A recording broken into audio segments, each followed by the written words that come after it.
Hi friends, Karthik தீப சீரியலை பற்றி தான் நம்ம இந்த வீடியோக்குள்ளே பார்க்க போகிறோம். வாங்க நம்ம வீடியோக்குள்ளே போகலாம்.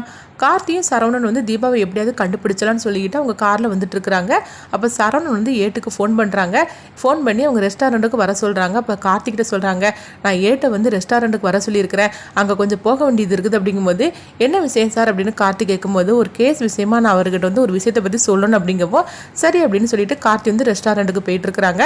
பார்த்தோம்னா அதே ரெஸ்டாரண்ட்டுக்கு தான் வந்து கீதாவை தேடிட்டு வந்திருக்கிறாங்க அந்த ரவுடி அங்கே இருக்கிறாங்க.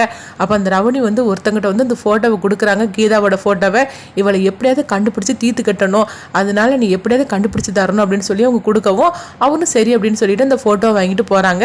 அடுத்து பார்த்தோம்னா கார்த்தியும் சரவணும் அங்கே வந்துருந்தாங்க. அப்போ அந்த ரவுடிக்கு வந்து ஜூஸ் கொண்டு கொடுக்கும்போது சர்வர் வந்து அவங்க கைப்பட்டு அவங்க வந்து கீழே கொட்டிடுறாங்க. உடனே வந்து அந்த ரவுடி வந்து சர்வரை போட்டு அடிக்கவும் கார்த்தி வந்து ஓடி வந்து தடுக்கிறாங்க. அப்போ அந்த ரவுடி வந்து கார்த்திகிட்ட சண்டைக்கு வரும்போது அப்போ கார்த்தி சொல்கிறாங்க, என்ன சார் ஒரு சின்ன விஷயத்துக்காக இப்படியே போட்டு நீங்கள் அடிப்பீங்க அப்படின்னு சொல்லும்போது, இங்கே பாரு இதுலாம் தலையிட்டு இருக்காது அப்படின்னு சொல்லிட்டு கார்த்தி போய்ட்டு அவங்க திட்டிகிட்டு இருக்கும்போது சரவணன் அங்கே வராங்க. என்ன கலாட்டா பண்ணிட்டு இருக்கிறீங்களா என்ன, நான் யாருன்னு தெரியுமா, நான் வந்து போலீஸ் ஆக்கும் அப்படிங்கிறாங்க. இப்படி சொன்னதுமே வந்து அந்த ரவுடி வந்து பேசாமல் அமைதியாக இருந்துருந்தாங்க.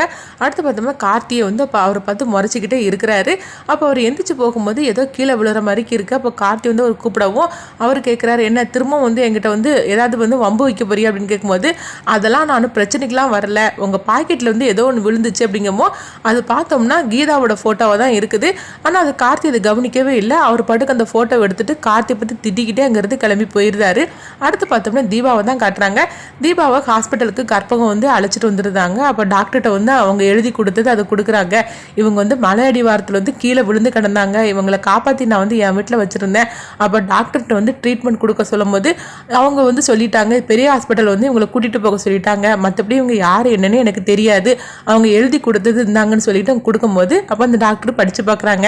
சரிம்மா இவங்களுக்கு நான் ட்ரீட்மெண்ட் ஆரம்பிச்சிருது அப்படிங்கும்போது, இவங்க வந்து உயிர் பழிச்சிருவாங்களா, ஒன்றும் ஆபத்து இல்லை அப்படின்னு கற்பகம் கேட்கும்போது, அதெல்லாம் ட்ரீட்மெண்ட் கொடுக்க ஆரம்பிச்சது பிறகு தெரியும் அப்படிங்க, இந்த பொண்ணை மட்டும் எப்படியாவது காப்பாற்றிருங்க, நான் அங்கேருந்து கிளம்புறேன், ஏன்னா வந்து நான் வேலைக்கு போனால் தான் என் வீட்டுக்கே வந்து சாப்பாடு, அதனால நான் கிளம்புறேன்னு சொல்லிட்டு அங்கேருந்து கிளம்பி அவங்க ஆட்டோவில் ஏறி போயிருந்தாங்க.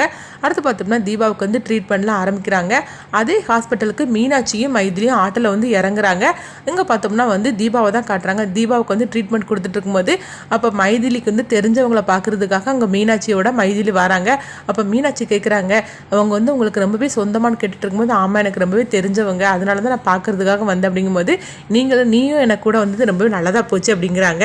ரெண்டு பேருமே வந்து பார்த்தோம்னா தீபா இருக்கிற பக்கத்து கட்டில் உள்ளவங்கள தான் பார்க்கறதுக்காக வந்திருக்கிறாங்க. ஆனால் அவங்க ரெண்டு பேருக்கும் இடையில பார்த்தோம்னா ஒரு ஸ்க்ரீன் மாதிரி இருக்குது. அதனால வந்து மீனாட்சி மைதிலி வந்து அந்த பேஷண்ட்டை வந்து அவங்க பார்த்துட்டு இருக்கிறாங்க. தீபா அந்த சைடில் வந்து அவங்க படுத்துருக்குறாங்க, அவங்களுக்கு வந்து ட்ரீட்மெண்ட் கொடுத்துட்டு இருக்கிறாங்க.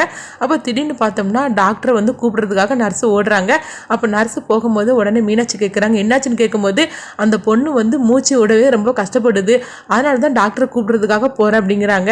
அப்போ வந்து மீனாட்சி சொல்கிறாங்க, அங்கே பக்கத்தில் வந்து ஏதோ ஒரு பேஷண்ட்டுக்கு வந்து மூச்சு விட முடியல போலுக்கு, ஏதோ ஒரு பொண்ணு படுத்திருக்கா போலுக்கு, சரி நான் யாருன்னு சொல்லி நான் பார்த்துட்டு வரேன் அப்படின்னு சொல்லிட்டு மீனாட்சி வந்து தீபாவை பார்க்கறதுக்காக வரும்போது அப்போ வந்து மைதிலி சொல்கிறாங்க, அது எதுக்கு நம்ம பார்த்துக்கிட்டு அப்படின்னு சொல்லும் போது, என்ன மைதிலி இந்த மாதிரி சொல்லிட்டு இருக்கிறீங்க, ஏதோ ஒரு பொண்ணுன்னு சொல்லிட்டு போகிறாங்க, அந்த பொண்ணுக்கு என்ன ஆபத்துன்னு தெரியல, பக்கத்தில் கூட யாரும் இல்லை போலுக்கு அப்படின்னு சொல்லவும், சரி பார்த்துட்டு வாங்க அப்படின்னு சொல்லும் போது மீனாட்சி வந்து தீபா பக்கத்தில் வர்றதுக்காக இருக்கிறாங்க.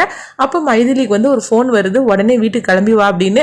அப்போ மைதிலி வந்து மீனாட்சிட்ட சொல்கிறாங்க, மீனாட்சி நம்ம வீட்டுக்கு உடனே கிளம்பலாம் அப்படிங்கிறாங்க. ஏன் என்னாச்சு அப்படிங்கும்போது, என்னன்னு தெரியல, நம்ம அவசரமாக வந்து வீட்டுக்கு போக வேண்டியது இருக்குது, வா நம்ம போகலாம் அப்படின்னு மைதிலி சொல்லவும், அப்போ மீனாட்சியும் வந்து அவங்க தீபாவை பார்க்காமையே அவங்களும் கிளம்பியிருந்தாங்க. அடுத்தது என்னென்னு சொல்லி வெயிட் பண்ணி பார்க்கலாம்.